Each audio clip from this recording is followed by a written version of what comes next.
आपण पाहत आहात सत्य व रोखठोक न्यूज चॅनल महावृत्त न्यूज. आवाज तुमचा, ताकद आमची. विवाहातील आहेर अंधशाळेला मान्यवरांच्या उपस्थितीत प्रदान. वाझे कुटुंबाचा समाजापुढे आदर्श. विवाह समारंभातील आहेर, भेटवस्तू आणि पाकिटे स्वीकारण्याऐवजी ती रक्कम अंध विद्यार्थ्यांच्या शिक्षणासाठी दान करण्याचा स्तुत्य उपक्रम राबवत वाझे परिवाराने समाजापुढे प्रेरणादायी आदर्श निर्माण केला. या उपक्रमातून जमा झालेली ₹1,25,00,000 मदत ज्ञानप्रबोधन संचालित अंधशाळेला शनिवारी मान्यवरांच्या उपस्थितीत सुपूर्द करण्यात आली. कोल्हापुरातील सुधर्मा हिंदूराव वाझे यांचे सुपुत्र सिद्धार्थ यांचा विवाह रक्षता खटावकर यांच्याशी नुकताच संपन्न झाला. विवाहानिमित्त नातेवाईक, मित्रपरिवार, हितचिंतकांना आहेर, भेटवस्तू किंवा पाकिटे न देता अंधशाळेला आर्थिक मदत करण्याचे आवाहन करण्यात आले. या आवाहनाला सर्वांनी उत्स्फूर्त प्रतिसाद दिला. विशेष म्हणजे विवाहानंतर जवळपास 6 महिने मदतीचा ओघ कायम राहिल्याने ₹1,25,00,000 निधी जमा झाला. ज्ञानप्रबोधन संचलित अंधशाळा अनेक वर्षांपासून उपेक्षित अंध विद्यार्थ्यांना शिक्षण आणि सर्वांगीण विकासासाठी कार्यरत आहे. या संस्थेच्या जडणघडणीत दिवंगत हिंदूराव वाझे यांचे मोलाचे योगदान होते. त्यांच्या समाजसेवेचा वारसा जपण्याच्या उद्देशाने हा उपक्रम राबवल्याचे सुधर्मा वाझे यांनी म्हटलं आहे.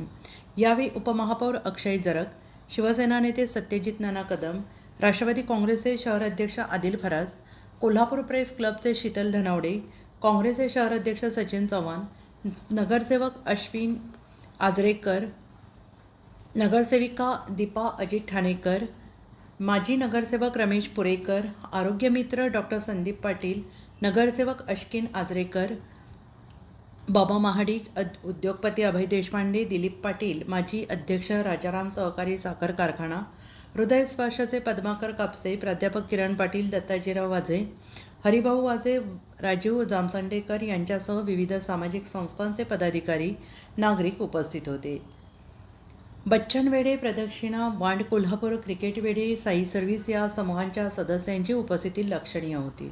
या कार्यक्रमाचे प्रास्ताविक मुख्याध्यापक प्रकाश पाटील यांनी केले. सूत्रसंचालन सोमनाथ नलावडे यांनी तर आभार डॉक्टर सुहास बोंद्रे यांनी मानले. उपक्रमाला प्रतिसाद देणाऱ्या सर्व दात्यांचे सुधर्मा हिंदूराव वाझे यांनी आभार मानल्यानंतर विद्यार्थ्यांना स्नेहभोजनाने कार्यक्रमाची सांगता झाली.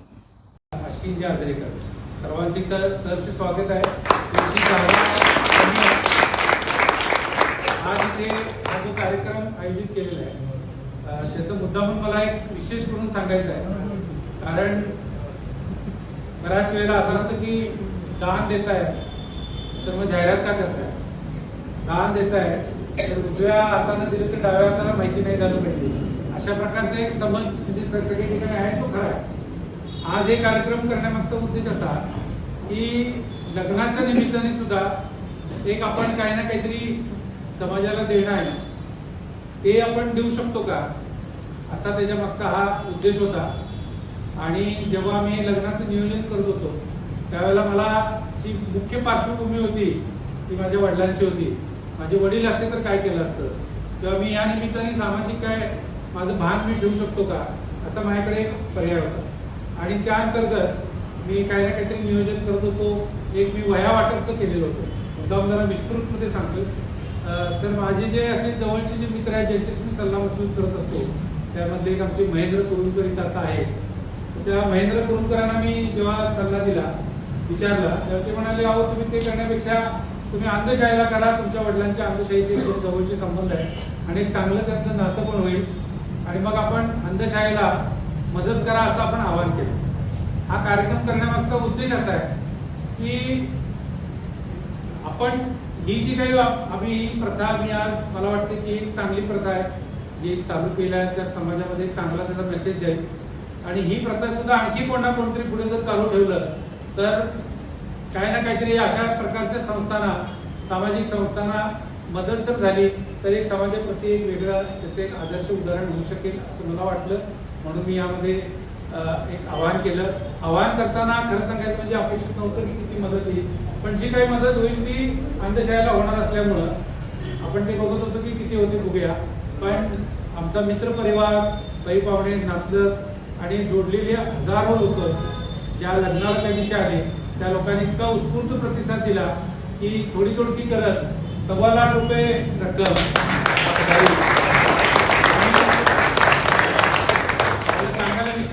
होतोय. काल या कार्यक्रमाचं जाहीर झालं, कालपासून पुन्हा परत ती दान रक्कम सुरू झाली आहे. आणि आज इथले मुख्याध्यापक प्रकाश पाटील सर सांगत होते, म्हणजे काल सकाळी फोन केला, साहेब हे 1 पैसे आले, आज सकाळी परत सांगितलं, आता परत सांगितलं सर 1 पैसे आले. असा ओघ अजून सुद्धा चालू आहे.